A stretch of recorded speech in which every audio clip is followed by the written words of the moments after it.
What about mass incarceration? Do you think that has any factor? Because you're not going to like this. I actually think we have an under-incarceration problem in this country. Oh my God, this is getting crazy. What's your name? John. Nice to meet you. You know my position, I imagine. I'd be curious to get your thoughts. I just want to ask you some questions first, because I've seen a lot of repowder videos before. I see what kind of goes into what y'all are doing. No, don't do that. I don't think that's a good idea. Look. I mean, I just don't think that's a good idea. No, I mean, we got... The student said, would I be wrong if I flipped your table? Oh, man. I would say this. I understand why he's impassioned about this, because this is a serious topic. The guy came to the school and said America is not racist, and if you believe in your heart that America is racist, you will get impassioned. But I would say this: flipping the table is not going to help. Think about it from this perspective, and also saying "Would you beat my A" is not going to help. Think about it from this perspective. Around 400,000 people watched this video.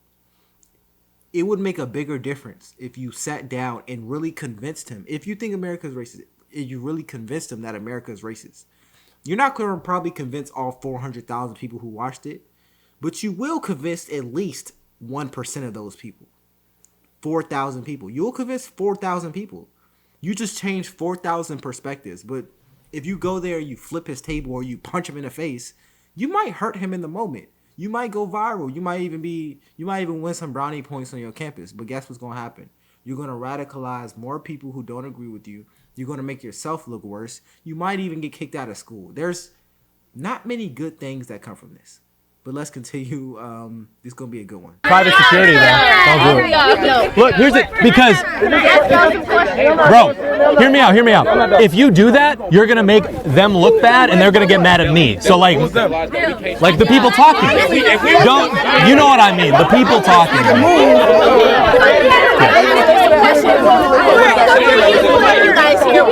I just have a YouTube channel. My name is John Doyle. I upload this stuff on YouTube. What is your YouTube channel? The name is John Doyle. Okay, what is it about? I talk about politics. I'm conservative, obviously, and you can probably ascertain. So, I just talk about politics.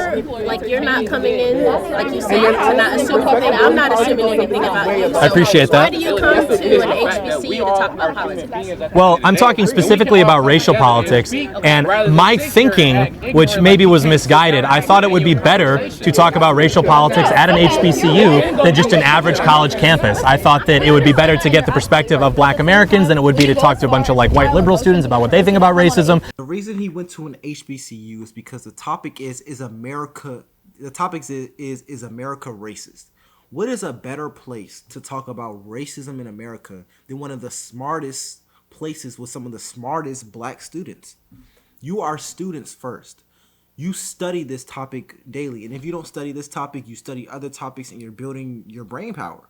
So if you genuinely believe that America is not a racist country, and you want your beliefs tested to the fullest extent, what other place would be better to talk about this than a Black school primarily for education? Where can you get the level of intellect from different races of people other than this school? And he went to the biggest Black school, North Carolina A&T. That's why he went to an HBCU. And I honestly think it was a good decision to go to an HBCU to talk about this, because I've noticed in a lot of the more predominantly Caucasian schools that a lot of the students there, for some reason, equate Blackness to poverty. And I actually seen a Black student do this in this video earlier on. And it just really frustrates me, but let's continue. I'm not going to say too much. I'm being told that this was insensitive and misguided, so I've learned something, but I think that my intention was at least good. Okay, so why do you come to us to talk about politics? Well, because I want to get your opinion. But politics is very broad, as you know, so about what? Racial politics, because I think there's a huge discussion right now about racism. It's been going on for a while, and typically the accusation is that America, white people are, whether they know it or not, oppressing non-white people, and particularly black people, largely because of our shared history in this country, and I just think it's important to have a conversation about that. Okay, would you say that there's a difference between what people say and what they mean? Sure.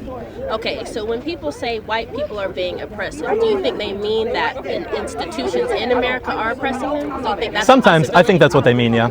Okay, so if you know that's what they mean, why do you charge it against them that they think it's to you specifically? Because we know you're not here to oppress us, per se, right? Well, I would hope not. Well, I think that I'm still in some way culpable as a white person. For example, like if reparations were imposed, that is something that would come out of my pocket to go towards Black America. So that does in some way affect me. Also, a lot of the policies that we mentioned earlier in terms of giving priority to black applicants instead of white applicants, things like that, that does affect me in some way. It affects my friends, my family. So I think it's worth talking about. Okay, but when you ask, when you talk about I just told you. Wait, hold on.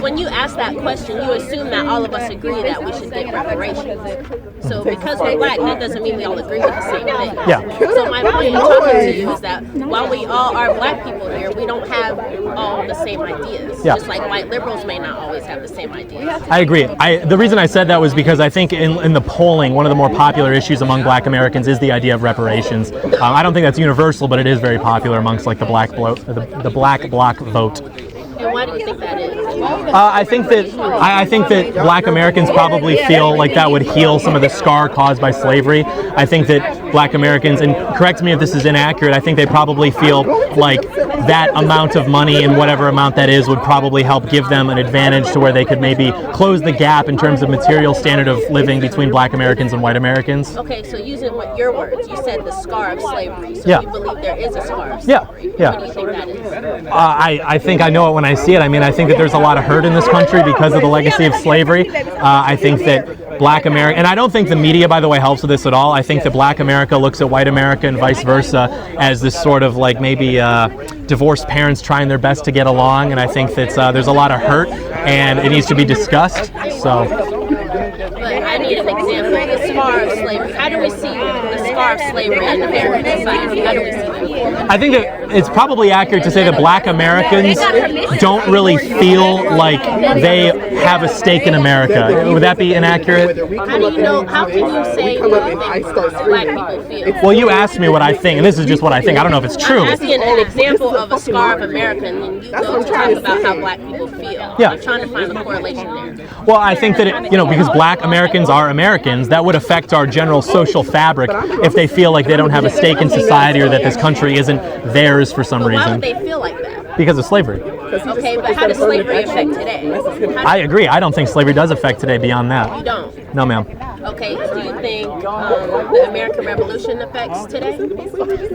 In the sense that it established this nation independently from Great Britain, yes. Do you think that the economic system of slavery helped to establish America? Do you think that? In a certain sense, I think that largely what we see now is because we were the only industrial economy left on the global stage after World War II. I think that our culture was pretty well solidified by then, but I don't think it's entirely because of slavery. I didn't say entirely. I just said, do you think that contributes? Because the American Revolution was part of the slavery, right? I think it contributed insignificantly. Okay, what about mass incarceration? Do you think that has any factor? Because you're not going to like this. I actually think we have an under-incarceration problem in this country. Oh my God, this is getting crazy. This is getting crazy. This is getting wild, man. So I'm assuming now they're about to pivot into the incarceration. I think the young woman who he's talking to she was asking a lot of questions. I don't know if she said what she disagreed with him about. I don't think she necessarily did. She just majority just asked questions where he was standing, like where's his stance on all these issues. But now we're talking about incarceration. I think it's going to get a little wild. So. I got a question.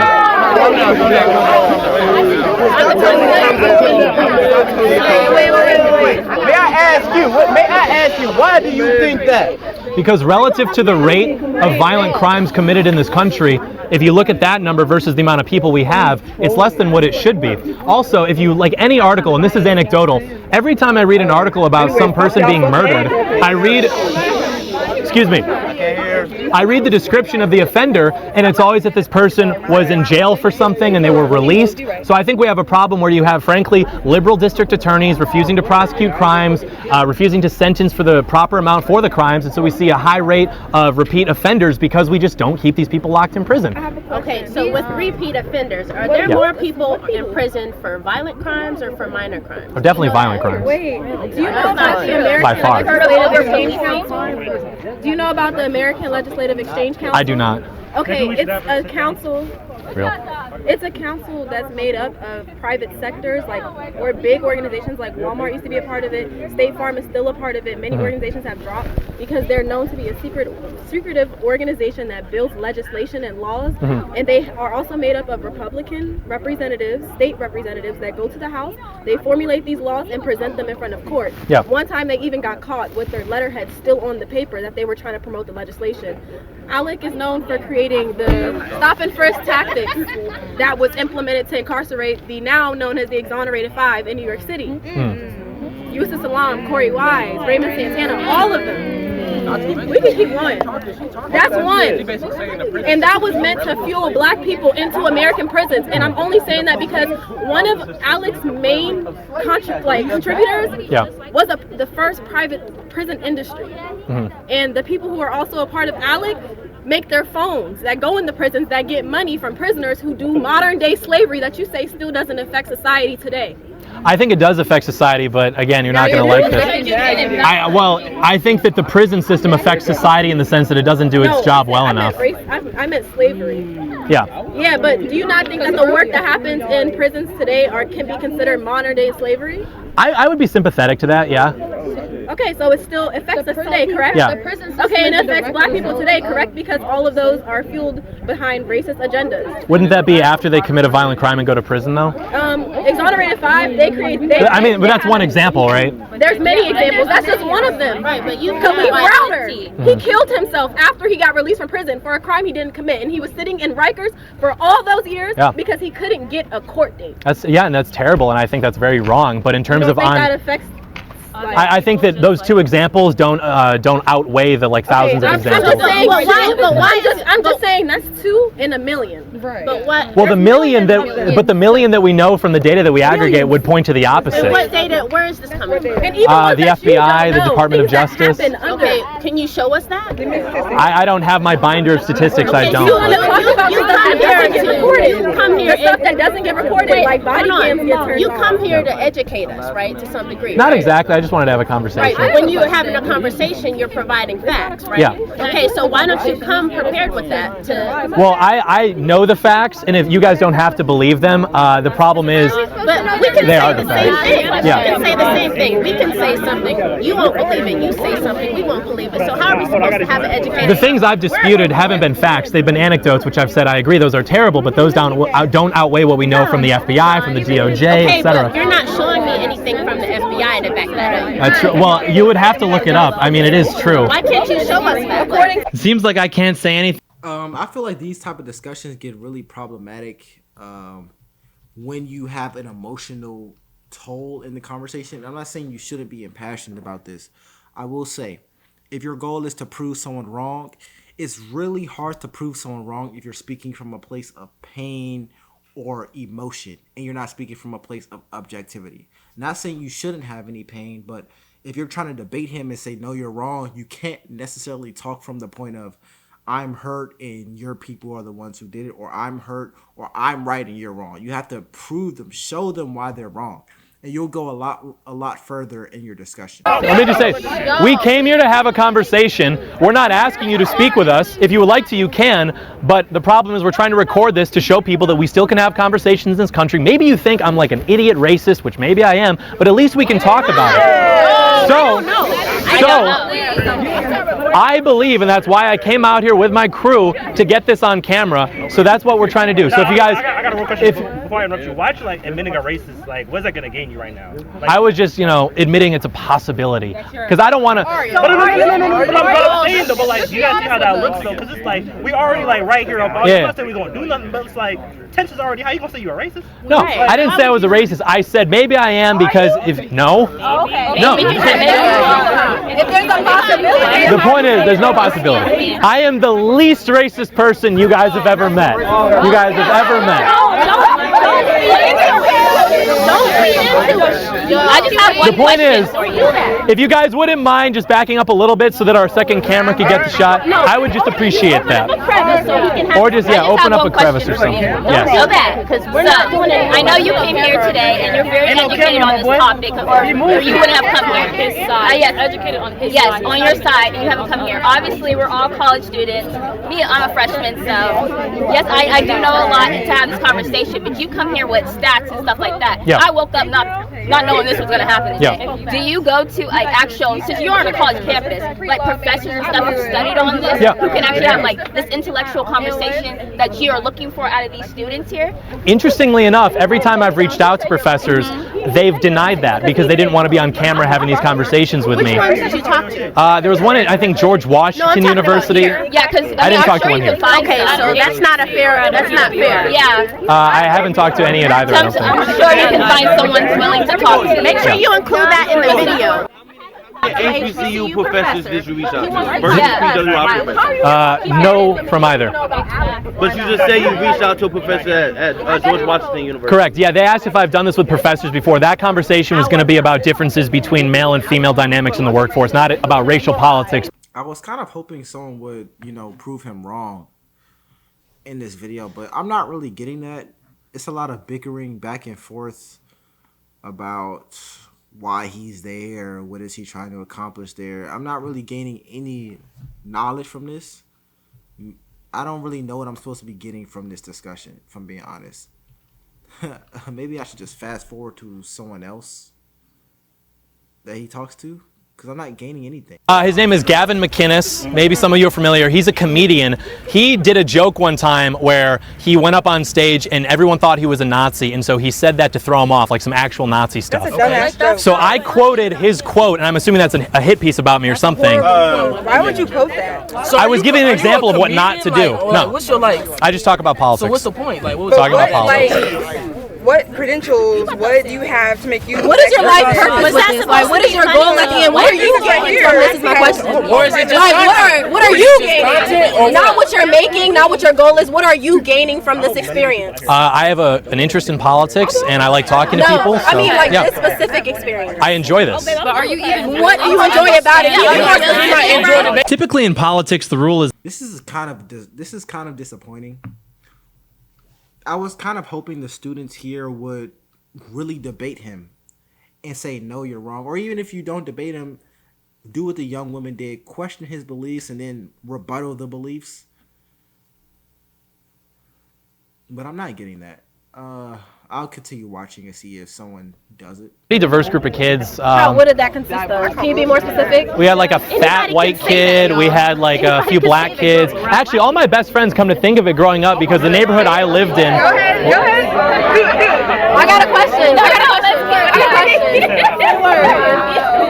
I have a question. Why do you think your proximity to blackness equates to your knowledge with black issues? That's a good. I don't think it means everything, but I think it means something. Why? I think As far as what? Well, I think if I were talking about it with absolutely no experience dealing with black people in my life, that would be ridiculous. Maybe But if you're not going through what they We gotta. Let her finish. I think at least having grown up, and again, it's kind of a buzzword, but I've had black friends my whole life. I think that at least gives me something. You know what's interesting too? If you talk to like racist people from like 100 years ago and ask them if they have black friends, they'd be like, hell no. So like your threshold of what means racism, Did you experience not 100 the years things ago. that your black friends experienced? Though? Exactly. I don't think they really experienced a whole lot of injustice. Did you ever ask? Did you ask them that? Wait, why do you think that though? Well, I mean, I was friends with them. But you weren't I them grew though. up with them. Well, maybe that's because where they were surrounded. That could be true. Did you not think about the little things, like maybe when you guys were all in the store, they were looking at your friends and not you? Did you think about implicit things like that? When you learn how to drive, No, they would have said something. I'm sorry. What was your answer? I'm sorry. No, they would have said something about No, it. they wouldn't. My black friends, yes, they would. How? Because I'm black. I'm black. I know because I'm black. You're talking about my friends I grew up with. I know them better than you know them. And you're white. You're white. You're white. White. And I am black. So I would know maybe. Her argument is that because she's black, she knows what black people go through. A word of advice, if you're trying to convince him, a conservative white man, that he doesn't know what he's talking about simply because he's a white man, you lost. He's here, and he's here to really understand if America is racist. That's what the video is called. That's what his table said. His table says, America is not racist, change my mind. If you walk up to this table that says, change my mind, and says, your mind should be changed because I'm black and I say so,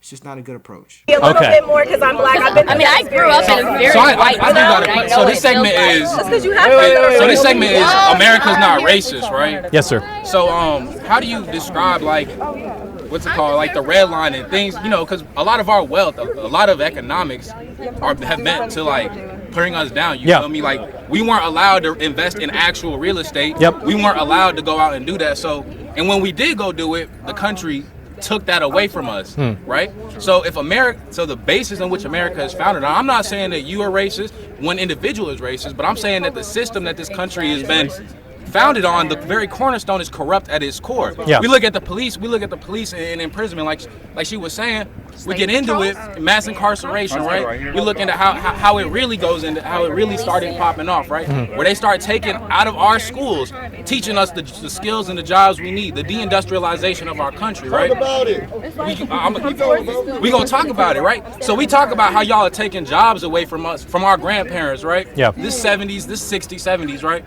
So we get into it, we lose the job, and then it's proven fact. CIA has confirmed they've been pumping drugs into our neighborhood, and then we're gonna criminalize the addiction, right? Yeah. So then, and then along with the prison system, if the prison systems ain't racist, why is it that the privatized prison systems, to gain money from the government, they have to be at max capacity? Right? And so we have this, so we see police quotas where they have to go out. They're giving out the tickets, they're giving, and which with the black people, for the simple traffic violation, we see it escalated way farther. We see it. Exactly. For a traffic stop. Right? And our prison system isn't based on reformation, on rehabilitation in the communities where we've had everything taken from us, where we've had everything done to us, and we're merely trying to survive. That's what it comes down to.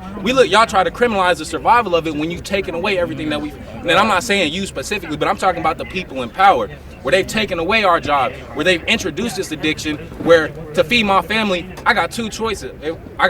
I can either go hustle this, or I can smoke it because I can't feed my family, right? So I like the beginning of what he was saying. I like the beginning of how he started this conversation. Now he's getting a little off track about, I have to feed my family, I gotta sell some drugs. You never have to sell no drugs to feed your family. That will never be your last option. There are way more options than selling drugs to feed your family. But I will say this, he's one of the first students I seen. Well, in my part 1 of this video, there was a student who did a pretty good job, or who defended slightly better.